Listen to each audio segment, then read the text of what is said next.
Bonjour Françoise Bonnardel. Bonjour.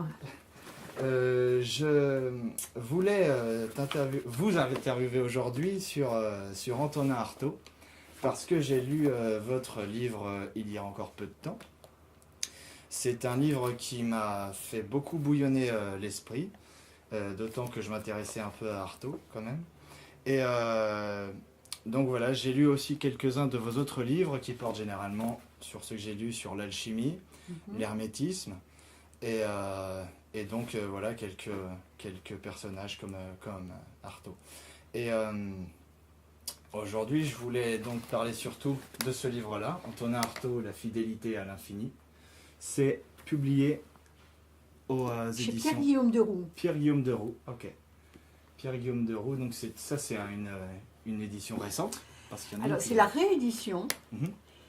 d'un livre déjà ancien qui était épuisé, mais je précise que c'est plus qu'une réédition, en ce sens que c'est un texte que j'ai beaucoup retravaillé, D'accord. et j'ai tenu compte aussi des textes qui ont été des textes d'Artaud qui ont été publiés depuis la publication de mon premier livre. D'accord, ok. Donc il y avait pas mal de textes dont je n'avais pas pu tenir compte à l'époque et qui maintenant figurent, en extrait bien sûr, dans cette nouvelle version. D'accord, très bien. Et alors, comment vous avez rencontré Artaud? Ben, vous savez, on peut dire que comme toutes les grandes rencontres, finalement c'est la rencontre qui compte et on a un peu oublié comment ça s'est passé. Oui. Enfin, je vais quand même faire un effort pour répondre à votre question. En fait, j'ai très tôt lu les grands textes majeurs d'Artaud, je veux dire, au moment de l'adolescence et, disons, à la fin de mes études de lycée. Mais la rencontre véritable, je l'ai faite au moment où j'ai préparé mon doctorat d'État sur l'alchimie, D'accord, qui est devenu philosophie de l'alchimie. d'accord. Vous voyez ? C'était sous Gilbert Durand. Sous la direction de Gilbert Durand, oui. Et à ce moment-là, si vous voulez, le sujet de cette thèse, c'était d'explorer la littérature, la philosophie, les arts, dans une période allant à peu près de 1800 à nos jours, pour essayer de voir s'il y avait une permanence de la pensée alchimique. D'accord. C'est-à-dire si finalement il y avait une espèce de pérennité de cette pensée, de ces pratiques, de cette symbolique. Et évidemment, la réponse est oui. Et c'est au cours de cette exploration que j'ai davantage étudié l'œuvre d'Artaud. Et là, j'ai été absolument éblouie, mais vraiment éblouie, par l'intelligence avec laquelle Artaud parlait de l'alchimie. À propos du théâtre, bien sûr, la scène qui est un creuset, etc., d'où ce fameux texte sur le théâtre alchimique, mais pas seulement. Pas seulement, puisque dans tous les textes plus tardifs, et en particulier dans les cahiers de Rodez, il y a, je dirais, une alchimie active, il y a une pratique de l'alchimie qui n'est pas simplement une alchimie du verbe, comme chez Rimbaud, mais une alchimie du corps. D'accord. Et donc, je me suis dit, par la suite, une fois que j'ai eu fini ce premier travail, je me suis dit, il faut absolument que je reprenne les textes d'Artaud et que j'écrive un livre sur Artaud. Et il se trouve qu'à ce moment-là, Frédéric Tristan, le romancier, qui dirigeait une collection chez Balland, m'a proposé de faire un livre sur Artaud. Et c'est dans ces circonstances que ce livre a vu le jour. Voilà. D'accord. Alors c'est incroyable, cette pensée alchimique, comme vous dites, serait présente chez des auteurs, mais qui ont connaissance ou pas de l'alchimie? Non, c'est même ça pas. qui est fascinant. D'accord. C'est ça qui est fascinant. C'est que Artaud en particulier, vous savez, d'abord, Artaud avait une manière très particulière je dirais, de s'inspirer des auteurs qu'il lisait. Par exemple, pour écrire Héliogabale, on sait qu'il a beaucoup lu à la Bibliothèque nationale. Ça y est, on a recensé tous les ouvrages qu'il a pu lire. Mais, quand on lit Héliogabale, on a l'impression que tout ça a été oublié et qu'il a refondu tout ce qu'il avait lu dans un style qui n'appartient qu'à lui. Oui, oui. Bon, donc, d'abord, ça n'est pas Artaud, c'est absolument pas l'écrivain érudit qui lit pour citer, etc., etc. Alors, je ne sais pas exactement ce qu'il avait lu sur l'alchimie, je pense qu'il avait très peu lu. Ah oui, d'accord. Très peu lu. Probablement, il connaissait certains textes qui lui avaient été sans doute indiqués par le docteur René Allendy, qu'il a beaucoup fréquenté dans ses jeunes années, qui était un pionnier en matière d'homéopathie, qui était quelqu'un qui était très intéressé par l'hermétisme. Il a écrit un livre sur Paracels. Bon, c'est probable. Mais ce qui confirme ma thèse, si vous voulez, ce qui est sidérant, c'est qu'Artaud a une intelligence intuitive de l'alchimie. Et ce qui ne trompe pas, c'est qu'il trouve les mots pour le dire. Et ces mots sont les mots d'un poète. Ce n'est pas les mots d'un érudit. Mais en même temps, il a une intelligence extraordinairement précise de ce qui se passe dans le processus alchimique. Et ce qui tente à prouver, et ça c'était l'objet de ma thèse, que l'alchimie n'est pas un savoir perdu, archaïque, Oui, etc. Je dirais que la pensée alchimique, c'est une sorte de moule, si vous voulez, que chacun porte plus ou moins en soi, et que certains grands poètes, artistes, etc., ont réactualisé sans même forcément s'en apercevoir et sans même être conscients que ce qu'ils disaient ou ce qu'ils faisaient s'apparentait à l'alchimie. Donc, c'est pour ça que je refuse l'idée d'une sorte, parce que le mot a été souvent employé, de l'imitation ou de récupération ésotérique d'Artaud. C'est pas vrai. Artaud a toujours été extrêmement intéressé par tout ce qui était du domaine de l'occulte, de l'invisible, etc.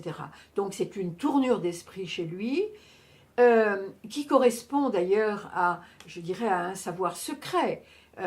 Tous les savoirs ne sont pas publics. Il y a des savoirs plus secrets que d'autres. Et par ailleurs, comme je vous le disais, il se trouve que la pensée alchimique répondait très exactement au type de problème qui était le sien. C'est-à-dire, en fait, si je veux résumer et être simple, Artaud a été très jeune frappé d'une maladie dont on ne connaît pas exactement l'origine, probablement les séquelles d'une syphilis héréditaire. En tout cas, il était terriblement malade. Il a dû très jeune prendre des drogues pour supporter. Et si vous voulez, chez lui, ça a pris une dimension métaphysique. C'est-à-dire qu'en fait, et c'est pour ça qu'il y a dans ces textes une dimension, parfois des accents gnostiques, c'est-à-dire, en fait, pourquoi suis-je né comme ça?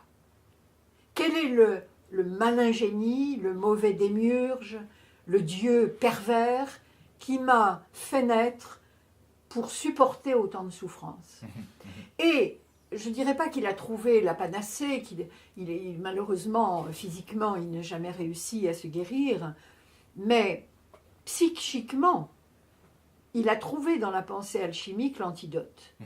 C'est-à-dire, il a très vite compris que la question de la transmutation, ça n'était pas simplement une vieille histoire qui n'avait plus de sens, c'était qu'est-ce qu'on fait quand on est confronté à ce plomb terrible qu'est la maladie, qu'est-ce qu'on fait si ce n'est tenter de le changer en or?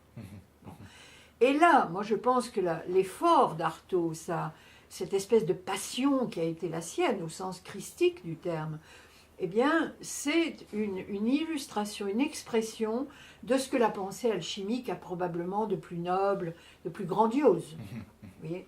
Donc voilà sous quel aspect j'ai abordé la pensée d'Artaud, non pas du tout pour en faire un érudit qui avait potassé des livres anciens et qui nous recrachait ça, pas du tout, non pas du tout pour en faire une espèce d'adepte illuminé, il avait horreur de tous ces petits secrets qui n'en sont pas, mais pour dire que c'est quelqu'un qui s'est confronté à la pensée alchimique, il l'a prise au sérieux et il en a donné une expression poétique absolument incomparable.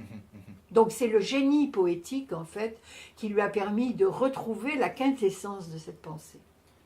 D'accord, alors oui, vous aviez dit gnostique. Alors Antonin Artaud, 1896-1948, ça c'est Oui, de naissance et de mort. oui. Donc première moitié du XXe siècle. Tour à tour, justement, il est à mon avis impossible de définir Artaud en lui mettant des étiquettes dessus. Non. Mais si on veut... J'ai pas dit ça. Oui, mais justement, moi, c'est ce que je voulais dire, c'est que on est obligé pour quand même les autres, leur dire qu'il il a fait de la poésie, il a fait des textes sur le théâtre, le cinéma, il a été acteur de cinéma, de théâtre, etc. Ouais. Il a été interné presque un cinquième de sa vie, presque. Il a été interné de 1937 à 1940. Oui, 46, c'est ça. Il a été interné 9 ans. D'accord, c'est ça. 9 ans. Il a passé toute la guerre dans les conditions qu'on peut imaginer, interné. Et encore, il a eu la chance, si on peut dire, d'avoir quelques amis qui lui ont évité le pire, puisque vous savez que pendant la guerre, on envisageait aussi d'exterminer les malades mentaux. Oui. Donc, grâce à Robert Desnos, on a pu le faire changer de lieu d'internement, mais il a quand même vécu ces années dans une solitude effroyable. Effroyable. Et donc voilà, on voit qu'il est très, on va dire, polyvalent, mais il est aussi passé par des spiritualités très différentes. Notamment, on a vu le celtisme, voire le druidisme. Il y a eu aussi une sagesse christique, presque une identification même au Christ. Absolument. Les Tarahumara. J'arrive jamais à le dire. Il est allé au Mexique, donc, mais donc aussi en Islande. En Irlande. En Irlande. En Irlande. En Irlande, oui. Et C'est son dernier grand voyage. C'est ça, d'accord. Donc, il est multiple. Alors, parlez-nous de cette multiplicité, autant dans les activités qu'il a faites que dans les spiritualités qui... Écoutez, alors, il y a d'abord une multiplicité de rôles que vous avez rappelés. C'est une sorte d'homme orchestre. Enfin, c'est quelqu'un qui a été acteur, comme vous l'avez dit, metteur en scène, écrivain pour le théâtre. Il a réécrit la pièce de Chalet, les Cenci. Bon, il était poète dès le début, bien sûr, critique d'art, critique littéraire, voyageur, explorateur, on peut le dire. Bon, donc effectivement, une très grande diversité de rôles, si on peut dire. Mais quand je dis de rôles, c'était pas des rôles de composition, c'était les multiples aspects de sa personnalité. Bon, maintenant, alors, qu'est-ce qu'il cherchait à travers ce foisonnement aussi de religion, comment dirais-je, de voies spirituelles dans lesquelles il s'est engagé.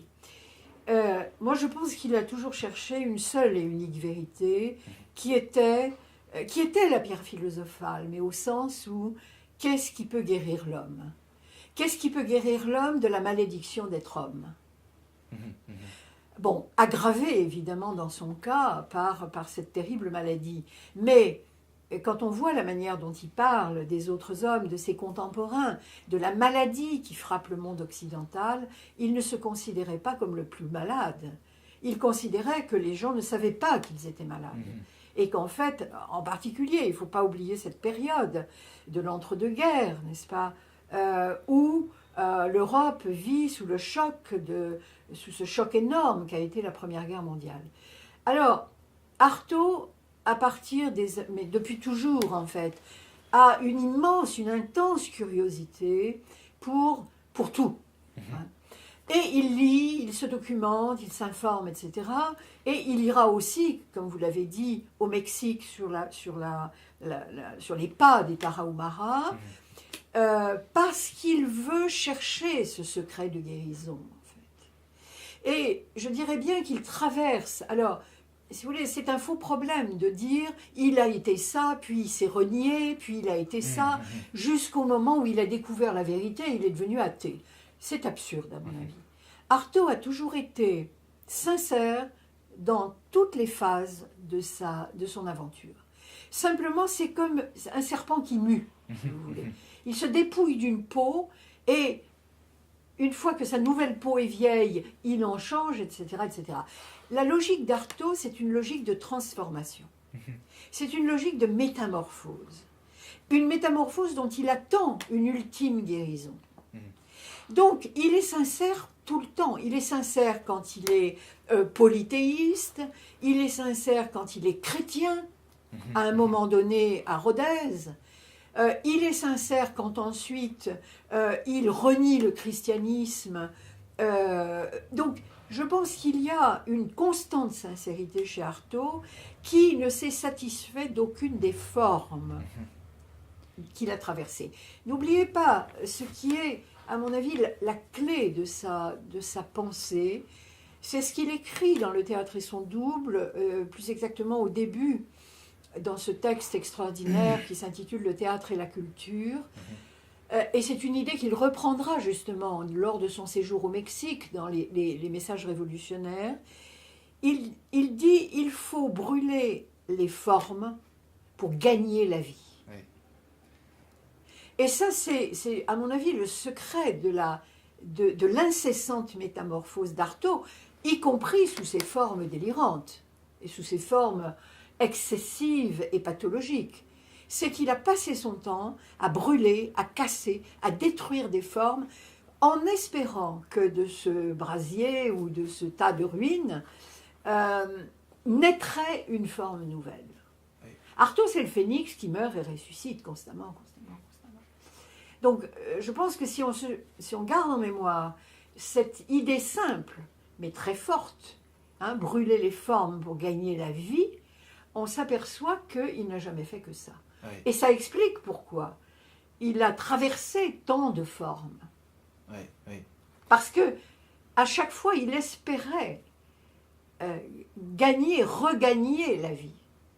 Et ça, je dirais que c'est le tragique d'Artaud, parce que c'est un auteur tragique. C'est le grand tragique du XXe siècle, Artaud.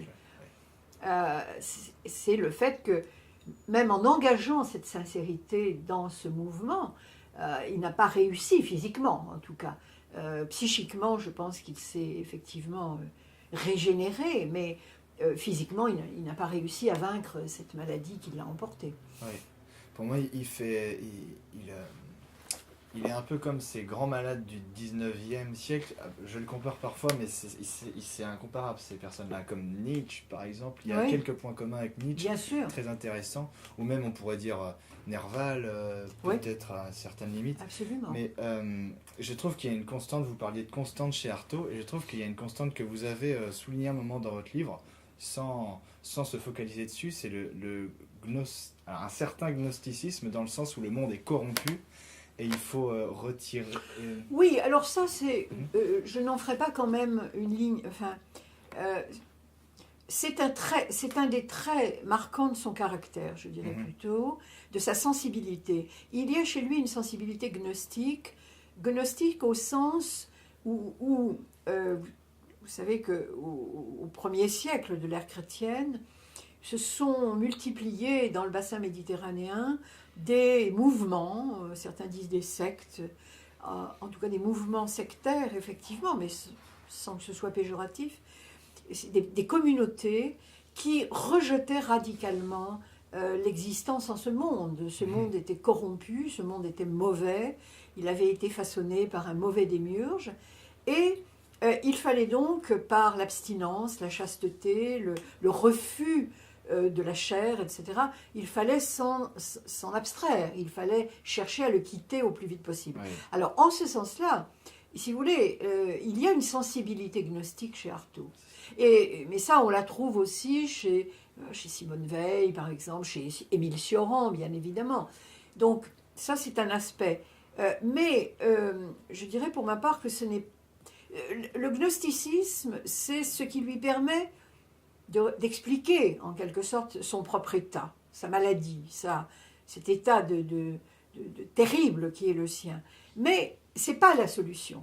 Artaud n'a jamais, à part dans sa période chrétienne, chrétienne et gnostique en même temps, où il prêchait une espèce d'abstinence totale, de refus du monde, etc. Mais la solution qu'il a préconisée, c'est beaucoup plus l'alchimie, c'est-à-dire la transformation. La transformation du plomb en or, et il y a, dès les premiers écrits jusqu'au dernier, une constante, et ça je le prouve, texte à l'appui, il y a une constante de cette référence. Alors, la gnose, oui, mais disons comme composante, je dirais, de sa personnalité et de sa pensée. D'accord. Chez Artaud, je trouve quand même qu'il n'y a pas de concept, mais il y a quelque chose qui est très très compliqué pour moi à cerner, c'est quelle est la vision qu'Artaud a du corps. Le corps, pour lui, qu'est-ce que c'est? Est-ce que c'est le corps physique? Est-ce que j'ai beaucoup de mal à cerner ça. Si vous voulez, il y a deux corps chez Artaud. Hein. Bon, il y a un corps de misère. Bon. Ce corps qu'il va traîner avec lui jusqu'à la fin de sa vie. Et dans les derniers textes, il y a des passages absolument terribles où il dit nommément qu'il n'en peut plus, qu'il attend, à un moment donné, je crois que c'est son dernier anniversaire, il dit « j'espère que ce sera le dernier ». C'est-à-dire que c'est un homme épuisé, ravagé par la maladie, qui n'en peut plus. Donc, on peut dire qu'il a traîné ce corps, et il le dit dès ce qui l'a fait entrer en littérature, si on peut dire, c'est-à-dire sa correspondance avec Jacques Rivière. Il avait 25 ans à l'époque. Hein. Bon, il écrit à Jacques Rivière, le grand patron de la NRF, n'est-ce pas? Et il vient lui dire que, en fait, les poèmes qu'il lui a confiés, que Jacques Rivière critique avec tact, en fait, c'est pas ça. Il voulait pas faire de la poésie, il voulait essayer de se recentrer, de se récupérer, d'acquérir une conscience de lui-même que la maladie lui avait fait perdre. Donc, si vous voulez, il y a d'une part ce corps de misère qu'Artaud traîne comme une espèce comment dirais-je, il dit dans une lettre à Génica Athanasiou, il parle d'un tas d'ordures martyrisées. C'est terrible. Et puis alors, en rapport justement avec cette idée de transmutation, tout le travail d'Artaud, ce travail depuis le théâtre d'ailleurs, depuis les premiers écrits sur le théâtre, jusqu'à la fin, c'est de transformer ce corps, c'est-à-dire de faire naître un autre corps. Alors, on a parlé souvent du corps glorieux chrétien. Moi, je pense que le corps d'Artaud, le fameux corps sans organes, c'est-à-dire un corps imputrescible, un corps qui n'est pas soumis à la corruption. Et ce corps qu'il cherchait à faire naître, déjà dans ses écrits sur le théâtre.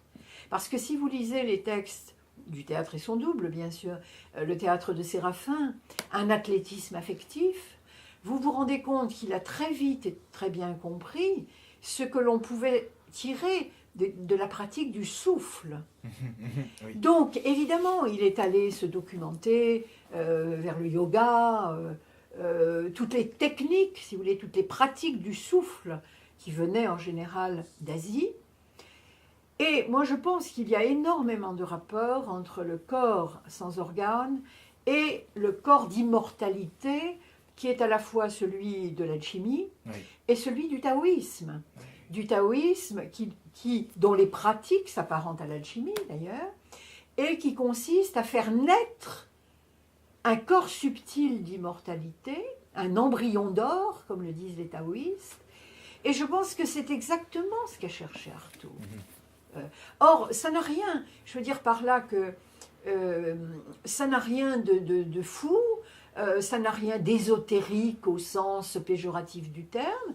Artaud se rattache de ce point de vue-là à ces grands courants que sont l'alchimie, que sont le taoïsme, qu'est le tantrisme aussi, qui tous ont cherché comment s'arracher à la corruption, à la mort, non pas en rêvant d'immortalité et en attendant la mort comme une délivrance qui nous fera connaître un autre monde, mais en fabriquant, dès cette vie-ci, j'allais dire, le véhicule d'immortalité qui va nous permettre de traverser les siècles, les âges, etc.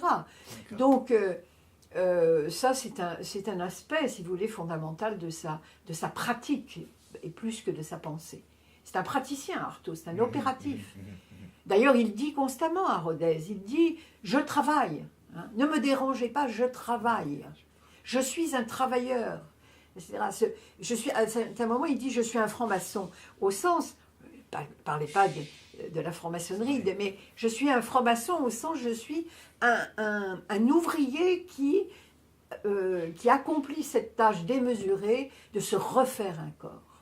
Donc c'est ça les deux corps d'Artaud, si vous voulez. C'est le corps de misère et ce corps de gloire, ce corps qui ne sera plus corruptible. D'accord. Qui ne sera plus susceptible d'être atteint par la mort. D'accord. Bon alors, Françoise Bonnardel, ce que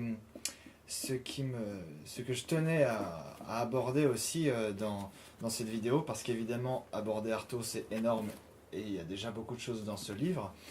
On va pas pouvoir tout aborder. Par contre, il y a quelque chose qui me semble important. C'est Artaud, quel message pour notre temps? Ah oui. Ah oui, c'est une méga question. Oui, c'est très général. Oui.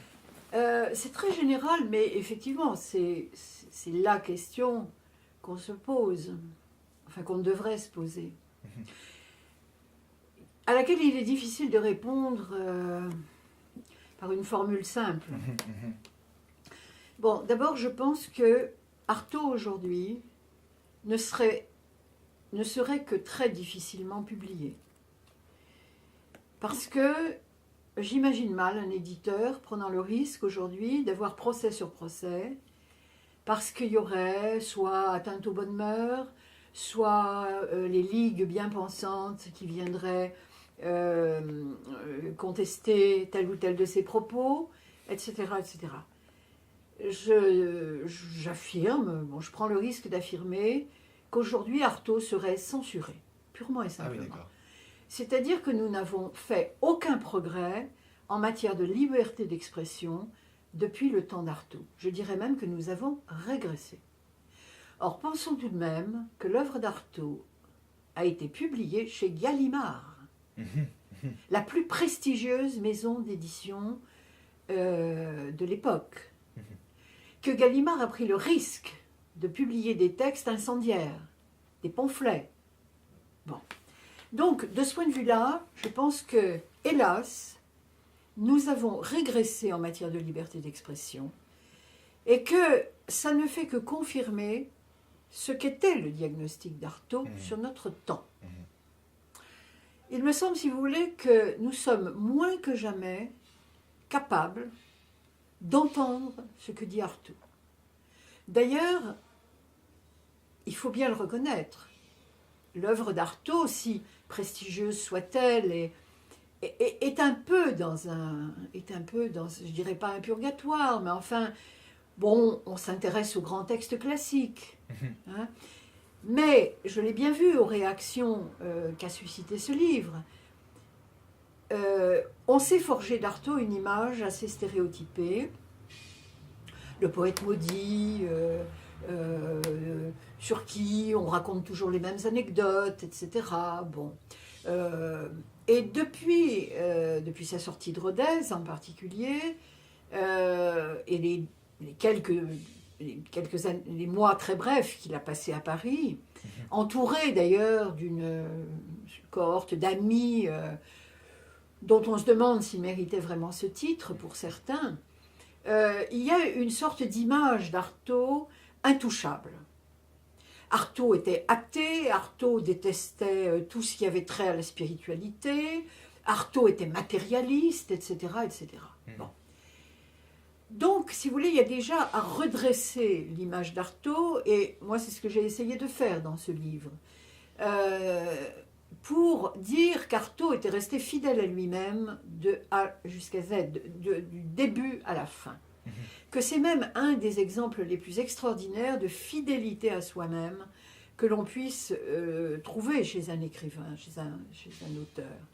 Alors, j'ai l'air de ne pas répondre à votre question, mais j'y réponds quand même indirectement. À savoir que pour qu'Artaud puisse encore nous parler aujourd'hui, il faudrait que nous soyons capables de l'entendre. Le problème ne vient pas d'Artaud, il vient de nous. Il vient de nos préoccupations d'aujourd'hui. Et je pense souvent, si vous voulez, aux auteurs sur qui j'ai écrit. Je pense à Dürer, je pense à Artaud, je pense souvent à Nietzsche, sur qui j'ai écrit aussi, même si je n'ai pas fait un livre entier sur lui. Et je me dis, je pense à Jung aussi, que penserait-il de la situation qui est la nôtre aujourd'hui? Compte tenu du fait que déjà, à leur époque, leur analyse, leur diagnostic était terrible. Or, la situation n'a fait qu'empirer. Bon. Je vous prends un exemple en ce qui concerne Artaud. Bon, Artaud a développé toute une thèse, enfin une approche de la réalité qu'on peut trouver pathologique dans la mesure où il y a effectivement des éléments obsessionnels qui s'y mêlent. Artaud pensait que le monde était truqué, finalement. Que il était plus truqué que le théâtre du Châtelet, disait-il. Il pensait simplement que la plupart des gens vivent comme des zombies, ne sont pas dans leur vie. Parce que la grande question d'Artaud, c'était l'incarnation, en fait. Hein? C'était ne pas se laisser posséder par des influences extérieures, mais vivre sa propre vie, c'est-à-dire incarner sa propre vie. Mais d'où ce thème chez lui de la possession, hein, qui est obsessionnel. On peut dire, oui, il est fou, il voit des envoûteurs partout, etc. Mais dites-moi, nous sommes en plein envoûtement aujourd'hui. Qu'est-ce que c'est que les images, les procédés d'endoctrinement qui ont pris un essor considérable? Qu'est-ce que c'est que tout ça, si ce n'est ce que Artaud appelait de l'envoûtement? Donc, le diagnostic d'Artaud, à mon avis, n'a fait que se confirmer. Bon. Je vous prends un autre exemple dans la fameuse émission qui a fait scandale pour en finir avec le jugement de Dieu. On a retenu surtout, oui, il est athée, c'est très bien, il a enfin rejeté toute la religion, etc. Ce dont, très franchement, tout le monde se fiche. Bon. Des athées, il y en a plein, et c'est pas le problème. Le problème qu'il avait soulevé dans une des émissions, c'est un texte assez délirant, entre guillemets, sur l'Amérique. Et comment jugeait-il l'Amérique? Comment voyait-il ce qui venait de l'Amérique? Exactement comme ce qui en est venu réellement. Alors il disait là-bas, alors avec ce ton extraordinaire qu'on lui connaît, il paraît, n'est-ce pas, qu'on prélève du sperme dans les écoles sur de jeunes enfants pour faire des expériences, etc., etc. Alors évidemment, c'est une vision typiquement qui est la sienne. Oui. Mais qu'est-ce qu'il voulait dire derrière? C'est qu'en fait, on était en train de rejeter complètement tout ce qui est la nature, et il le dit d'ailleurs dans ses derniers textes, la vieille nature, etc. Il le dit magnifiquement dans le texte sur Van Gogh. C'est au fond que la nature n'intéresse plus personne, hormis pour prélever dans la nature ce qui va permettre d'accélérer l'industrialisation de la planète et de l'homme. Oui. Et la mise en carte de l'homme. Mais ça y est, nous y sommes. Les manipulations génétiques, c'est exactement la suite de ce qu'Artaud avait prédit. Donc, si vous voulez, la difficulté d'entendre aujourd'hui le message d'Artaud tient d'une part à notre cécité, notre je dirais que nous avons encore progressé dans l'inconscience, dans l'insignifiance, dans cette espèce de fausse légèreté qui est la nôtre aujourd'hui. Bon. Et que d'autre part, les diagnostics qu'il a formulés sur l'évolution du monde occidental en particulier sont tellement justes que nous n'avons pas envie d'être confrontés à ça. Mais les textes de Pour en finir avec le jugement de Dieu, c'est exactement, c'est la vision apocalyptique d'une société dans laquelle la nature, tout le rapport à la nature va disparaître au profit de l'artefact. Bon, j'imagine Artaud devant un ordinateur. Ben, pour lui, évidemment, c'était l'envoûtement au dernier degré, vous voyez. Alors, ce qui est très difficile, c'est, évidemment, il y a un aspect délirant, dont il se justifie d'ailleurs. Et il se justifie, il dit, ne croyez pas que je délire autant que vous le pensez. Chez moi, le délire est une pratique délibérée. C'est-à-dire pour vous faire comprendre la réalité des choses. C'est la réalité qui est délirante, c'est pas moi qui délire. Donc voilà, alors le message d'Artaud, moi je considère qu'il est comme celui de Nietzsche. Mais vous savez, qu'est-ce qu'on retient de Nietzsche, à part le surhomme, Zarathustra, etc. Mais toute la critique nietzschéenne de la modernité, qui est géniale, on l'évite. Donc, ce qu'il y a de plus génial chez un certain nombre de penseurs dérangeants, en général, bon, on l'écarte. Donc, Artaud est réduit à quelques grands textes qu'on ressasse indéfiniment, mais ce qu'il y a de vraiment subversif dans la pensée d'Artaud n'a pas droit de citer parmi nous. Donc, je pense que Artaud a beaucoup à nous apprendre, en matière de lucidité, en matière de dignité aussi. C'était quelqu'un d'une très grande dignité. Et que l'évolution du monde occidental en particulier lui aurait paru absolument terrifiante. Il le disait déjà à son époque, donc il était déjà horrifié par ce qu'il voyait. Ouais. Et alors ça, c'est au niveau du diagnostic. Oui. Et est-ce qu'il y aurait, comme c'était un très bon chercheur de remèdes, hein, on va dire, est-ce qu'il y aurait quelques remèdes à ce diagnostic assez terrifiant, même s'il peut utiliser le délire pour interpréter le monde d'aujourd'hui? Est-ce qu'il en propose? Est-ce qu'il en voit? Est-ce qu'il en a même pratiqué lui-même à son époque, sur lui, sur ça? Alors, sur lui, oui, enfin bon, des exorcismes, des incantations, ces fameuses glossolalie, etc. Oui, sur lui, mais là j'en reviens à ce que je vous disais précédemment. Oui, oui. Bon, non, de ce point de vue-là, il était gnostique. Il pensait que le monde était fini, que le monde devait disparaître. Okay. Il y a des lettres absolument bouleversantes, d'ailleurs, qu'il écrit à sa sortie de Rodez, à Colette Thomas, qui a été son dernier grand amour, et où il lui dit, Colette, partons, quittons ce monde. Oui. C'est-à-dire, c'était vraiment pour lui l'idée qu'il n'y avait plus rien à sauver de ce monde et qu'il fallait s'en aller, ou bien sûr, mais en tout cas, ils sont partis dans un univers poétique qui n'appartenait qu'à eux. Ouais. Ouais. C'est dur. Il y a quand même une note optimiste, en ce sens que dans ces dernières années, il était très proche de la nature. Oui. Dont il avait été terriblement privé pendant ces années d'internement. Et il parle très bien, avec beaucoup d'émotion de la nature dans Van Gogh. Oui, oui. Et dans ses lettres, ces dernières lettres, c'est vraiment la confession d'un homme usé qui ne demande rien que la simplicité de vie. D'accord, oui. Ça, je trouve que c'est un aspect d'Artaud très émouvant.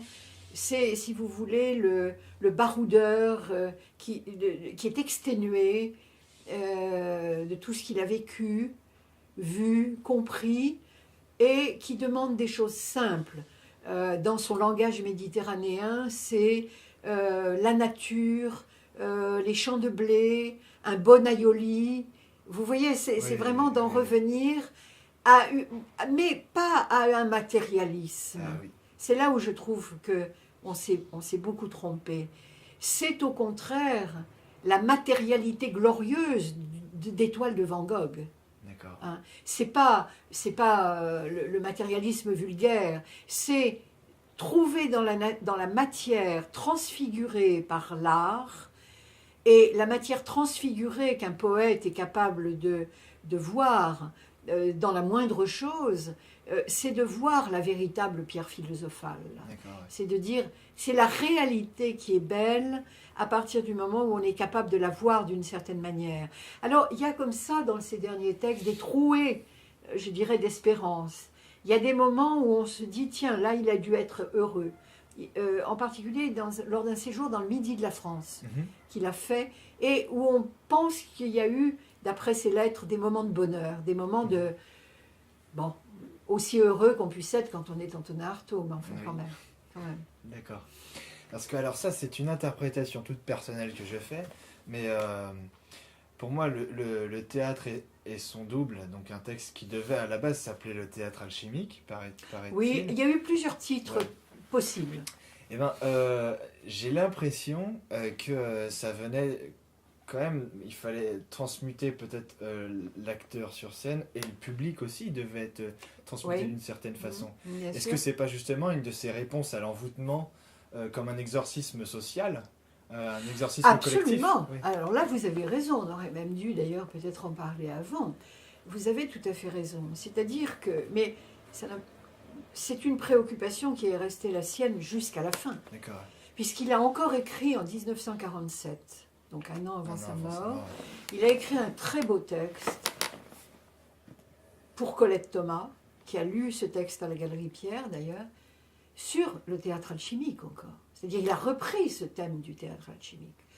Et bien évidemment, Artaud ne s'est intéressé au théâtre comme il l'a fait dès ses jeunes années que parce qu'il pensait que le théâtre restait la seule catharsis, la seule purification collective qui pouvait sortir le monde occidental du marasme dans lequel il était. Oui. Donc, vous avez parfaitement raison de revenir sur cette question. Mais alors, le théâtre, bien évidemment, c'était le théâtre tel qu'on l'entend ordinairement. Mhm. Mais c'était plus que cela. C'est pour ça qu'il détestait d'ailleurs le théâtre de boulevard. Oui. Et même les classiques. Il a des mots très durs sur Molière, sur Racine. Racine. Bon, Racine, c'est le seul qui trouve grâce à ses yeux. Il aimait Shakespeare, par contre. Parce qu'il y a une démesure. Il aimait les Élisabétains. Mhm. Bon. Mhm. Parce qu'il y a chez les Élisabétains une démesure qui correspondait tout à fait à la sienne. Mhm. Bon, il y a un sens tragique aussi, bien sûr. Donc le théâtre, mais pour lui le théâtre, tout était scène de théâtre. C'est-à-dire qu'en fait, le corps de l'acteur, le corps de tout un chacun était la première scène sur laquelle et par rapport à laquelle il y avait une transmutation à effectuer. Quand il ira au Mexique, il verra la nature extraordinairement luxuriante du Mexique comme une espèce de théâtre cosmique. Donc, si vous voulez, on ne peut pas limiter la notion de théâtre à la scène de théâtre. Oui. Ce Ok. qui est important pour lui, c'est de réhabiliter l'esprit du théâtre partout où il y a possibilité de construire une scène. D'accord. Vous voyez ? Ce qui est important, c'est la construction de la scène, c'est-à-dire faire exister une scène. Et à partir de ce moment-là, il y a théâtre, il y a possibilité de théâtre. D'accord. Et là, c'est une idée extrêmement puissante, que tous les grands metteurs en scène, d'ailleurs, appliquent. Parce que quelle est la différence entre un grand metteur en scène et un médiocre ? C'est qu'il sait faire exister une scène. Oui. Avant de faire s'agiter des gens sur un plateau vide, comme on le voit malheureusement les trois quarts du temps au théâtre. Donc, bien sûr, il a, jusqu'à la fin de sa vie, considéré que le théâtre était beaucoup plus que les arts visuels ou la philosophie, était le creuset de transmutation par excellence, bien sûr. D'accord, parce que je trouve, bon alors sans quitter Artaud, je trouve qu'il y a énormément, donc comme je l'avais dit tout à l'heure, d'analogies, de moins de similitudes entre Nietzsche et Artaud, en particulier Ouais. le théâtre et son double et la naissance de la Et la tragédie. naissance de la tragédie, bien sûr. Oui, c'est. Bien sûr. Et, si vous pouvez dire juste quelques mots sur les similitudes qu'il pourrait y avoir, parce que je trouve que si ces deux auteurs ont une sorte de sensibilité commune sur le sujet, Nietzsche, par contre, lui, était plus vers une sorte de, comment on dit, de régénération du théâtre aussi, et par ailleurs de la culture allemande et européenne, Ouais. par le théâtre. Mais Artaud aussi. Artaud aussi, oui, Artaud oui, oui. aussi. Ah, donc lui, voilà, c'était une des solutions possibles à Mhm. proposer contre la... Tout à fait. Je crois, ce parallèle est très juste. D'ailleurs, il y a un livre qui a été écrit sur Nietzsche et Artaud. C'est un parallèle que je développe aussi un petit peu Oui, dans ce que j'écris d'Artaud dans Philosophie de l'alchimie. Ce sont deux frères, je dirais que ce sont, ah, oui, oui, ils, oui, sont oui. ils sont frères par leur génie, par leur solitude aussi. Ce sont deux grands solitaires, Oui. même si Artaud a eu une vie mondaine beaucoup plus importante que celle de Nietzsche. Leur souffrance Dans la physique. période de Paris en particulier, où il a brassé beaucoup de relations, etc. Oui, Disons qu'ils ont un regard également critique sur la modernité. oui, Ce sont des antimodernes, tous les deux. Mm. Il ne faut pas oublier que Artaud avait lu Guénon dans ses jeunes années. Et il est resté guénonien assez tard. Hein. Bon, même si les solutions qu'il préconise ne sont pas guénoniennes. Donc il y a chez tous deux un regard très critique sur la modernité. oui, oui, oui. Ils ont le sentiment que la modernité occidentale européenne va à sa perte. Mhm. Et elle va à sa perte pour la même raison pour tous deux. À savoir l'inflation de la pensée théorique Oui, oui, oui, sur oui, la oui. vie. Oui. Au fond, on ne sait plus vivre, on ne sait plus que penser. Et penser de manière de plus en plus abstraite, théorique, rationnelle, etc. Et il est vrai, et là on ne peut pas parler d'influence, parce que Artaud avait très peu lu Nietzsche. Ah oui, Oui, non. c'est fou ça. Il n'y a pas de trace en tout cas de... Alors il parle dans Van Gogh à la fin du malheureux Nietzsche. Donc, bon. Mais vous savez, il avait une extra-lucidité. Il avait un génie intuitif qui lui faisait reconnaître les êtres qui étaient proches de lui et ceux qui étaient aux antipodes. Oui. Donc il y a cette critique de la modernité rationaliste qui est vraiment le dénominateur commun le plus fort entre tous les deux. Il y a, comme vous l'avez dit, cette certitude que le théâtre est le sens tragique de l'existence, Oui, oui, oui. le sens tragique de l'existence, est ce qui peut régénérer la culture occidentale. Et il y a, je dirais, une troisième idée peut-être plus difficile à exposer en quelques mots. Il y a, je pense, la certitude que l'homme moderne doit retrouver un rapport au sacré et au divin, Oui, doit réinventer ce rapport. Nietzsche l'a dit explicitement, combien de dieux sont encore à naître? oui, oui. Voilà. Donc que ce rapport au divin, au sacré, ou à Dieu, ou au Dieu au pluriel, c'est la tâche de l'homme à venir. Oui. Et que le Dieu lui-même est un Dieu à venir. Oui. C'est-à-dire qu'on ne sait pas la forme que prendra ce Dieu à venir. Et je pense qu'il y a chez Nietzsche, comme chez Artaud, comme chez Hölderlin d'ailleurs aussi, qui est un dénominateur commun entre eux, il y a cette certitude que l'homme moderne est dans une impasse et qu'il va lui falloir réinventer un rapport au divin s'il ne veut pas courir à sa perte. Oui, oui. Ça, c'est merveilleux. Alors, je ne sais pas ce que vous allez penser de ça. Il y a certains auteurs qui ont fait cette réflexion, comme quoi Nietzsche, mais on peut dire aussi Artaud, Nerval, même Van Gogh, ont un corps de chaman. C'est-à-dire qu'ils sont une sensibilité. C'est des corps malades. Ouais. C'est des corps malades qui ont qui ont développé une sursensibilité à leur environnement. Autant social, culturel, religieux, etc. Et qui peuvent, en tant que malades, poser un diagnostic de médecin de la civilisation. Oui, presque. tout à fait. Oui. Je suis tout à fait d'accord avec Ouais. ça. Alors, il faut se méfier de l'utilisation du mot chaman, oui, parce que mais vous oui. savez bien qu'aujourd'hui, on trouve des chamans partout. Pour certains, Socrate était un chaman. Il y a des cours pratiques de chamanisme et des week-ends de chamanisme. Bon, tout ça n'est pas très sérieux. Le chamanisme, d'abord, être chaman, vous le savez, c'est une vocation. Oui, Ah. oui. C'est une vocation qui parfois se paye très cher. par les souffrances physiques endurées, etc. Donc il n'est pas question de voir chez les auteurs que vous venez de citer le strict équivalent d'un chaman sibérien ou himalayen. Bon. Mais il est sûr que les pratiques que les uns et les autres ont recommandées, que ce soit des pratiques corporelles ou des pratiques dans l'écriture, que la sensibilité qu'ils ont développée et, je dirais, la mission thérapeutique qu'ils se sont reconnus et octroyés, les apparentent à des chamans. Là, je suis d'accord. Oui. Vous voyez, ce sont des êtres malades, dotés d'une sensibilité exceptionnelle, qui les fait rentrer en communication avec l'invisible, disons simplement, avec des couches de réalité que la plupart des gens ne voient pas, ce qui n'a rien d'extraordinaire. Chacun sait que tout le monde ne voit pas la même chose et qu'il y a effectivement des perceptions exceptionnelles. Oui. Voilà. Et qui, à ce titre, était en position de guérisseur. C'est très Nietzsche. Hein. Nietzsche assume délibérément cette position de médecin de la civilisation. Et je pense que c'est un trait commun avec Artaud, tout à fait. D'accord. Oui. Donc au contraire, j'adhère totalement à cette idée. Oui. D'accord.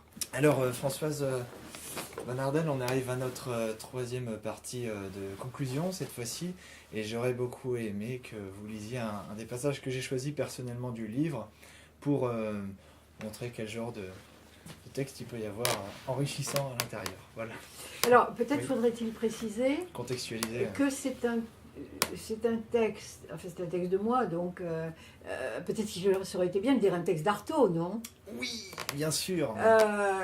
Bon, c'est un passage du chapitre qui a trait à son voyage au Mexique. Oui.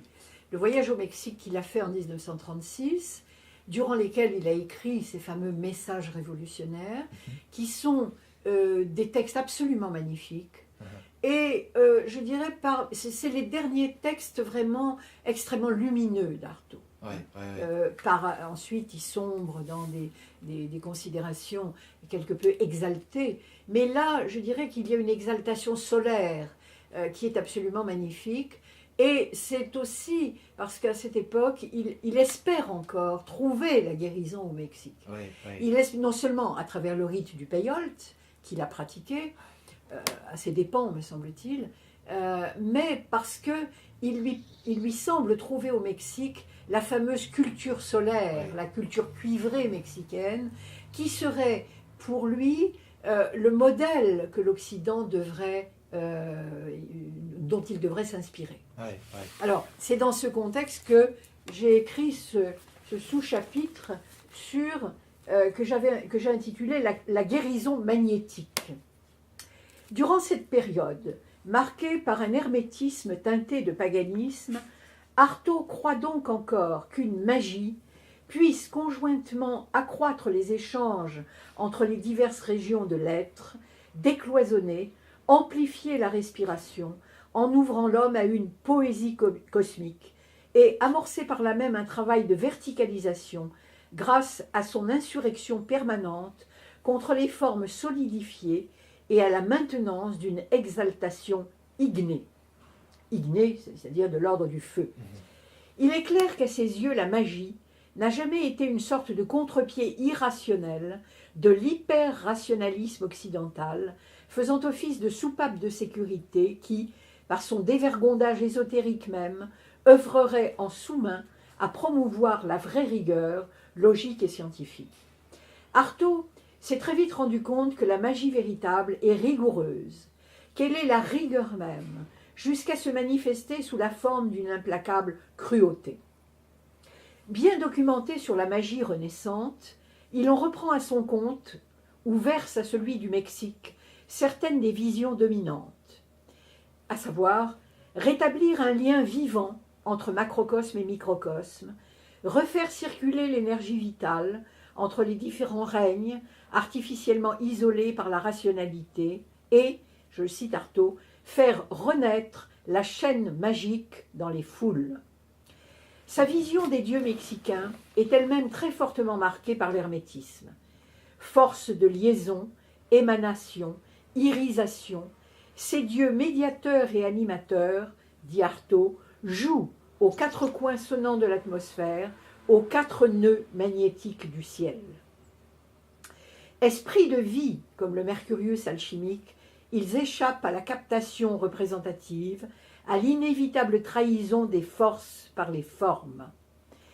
Faute d'avoir su associer ces dieux-là aux activités quotidiennes des hommes, l'Occident fabrique des simulacres fantomatiques du divin et condamne les énergies vitales ainsi bafouées à venir corrompre l'inconscient, livré aux larves. Car le projet d'Artaud est ambitieux. Je veux, dit-il, comprendre comment se pervertit la vie de l'homme. Comprendre par quels glissements occultes, par quelles altérations de conscience humaine, l'Occident est devenu le lieu du simulacre et de l'idolâtrie, et comment cette haute culture, désormais éparpillée et impuissante, ne nourrit plus que les obsessions monolithiques d'un humanisme prétendument civilisateur. Là encore, Artaud ne craint pas de prendre à rebours un lieu commun du bien-pensé de son temps, en affirmant que chaque crise d'humanisme, et non de l'humanisme, signifie un recul de la culture par, je le cite, le châtrage de la partie surhumaine de l'homme. Pourtant, s'il espère convaincre et surtout susciter un décisif retournement des signes générateurs de santé, Artaud répugne à faire à son tour œuvre de philosophe. Admirable mélange de lucidité et de ferveur, trace d'une précaire mais glorieuse équilibration entre une ouverture hermétiste sur la vie et un désir de verticalité aux accents parfois déjà christiques, les textes mexicains sont d'abord le témoignage d'une passion de la connaissance ésotérique mise au service de la seule vitalité inspirée de l'homme. Vous voyez que ce texte répond d'ailleurs à certaines des questions que vous avez posées concernant l'actualité de la pensée d'Artaud. Oui, oui. C'est peut-être pour ça que j'avais choisi. Que vous l'avez choisi, effectivement. Oui.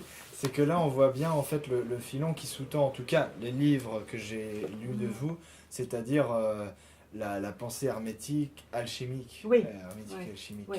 Oui, je pense que si vous voulez, la pensée hermétique et alchimique, alors il faudrait faire la distinction des deux et le lien entre les deux. Oui. Que cette pensée est un fil conducteur absolument irremplaçable pour comprendre ce qui fait l'unité, la cohérence et en même temps la diversité déconcertante Oui. d'une œuvre comme celle d'Artaud. Mhm. Parce que Hermès, c'est vraiment le dieu, comment dirais-je, du chatoiement, de ce que les Grecs appelaient la poikilia, c'est-à-dire la diversité changeante et chatoyante. Mais en même temps, il y a ce fil conducteur invisible, il y a l'unité, n'est-ce pas, d'un processus de transformation. Et ça, je constate que c'est une tournure d'esprit qui est très, très difficile à saisir par des gens qui sont habitués à des oppositions tranchées, vous savez, c'est oui ou non, oui ou non, c'est vrai ou faux, etc. Et qui ne voient pas qu'on peut associer l'unité et la diversité. Oui, le principe de non-contradiction. Voilà, là, c'est ça, là, exactement, ouais. exactement. Alors, j'aurais aimé aussi présenter certains de vos livres. Donc, moi, à défaut de les commenter, si vous pouvez dire un ou deux mots. La voie hermétique, c'est la réédition d'un premier petit livre que j'avais fait qui s'intitulait L'Hermétisme. Donc là aussi, c'est une édition revue augmentée. C'est une présentation de la philosophie hermétique. D'accord. C'est un ouvrage d'initiation. C'est ça. À la philosophie d'Hermès. Très bien. Alors, là, on en a... Alors, je l'ai lu, celui-là, il m'a percuté à beaucoup de moments. C'est comme, en fait, le livre avec Antonin Artaud. À des moments, je trouve que c'est renversant. C'est un peu normal, parce que, si vous voulez, c'est le condensé de ma thèse de doctorat d'État. Ouais. En 700 pages, c'est le condensé des 1400. D'accord. Ouais. Donc, il a fallu faire un énorme travail de réduction.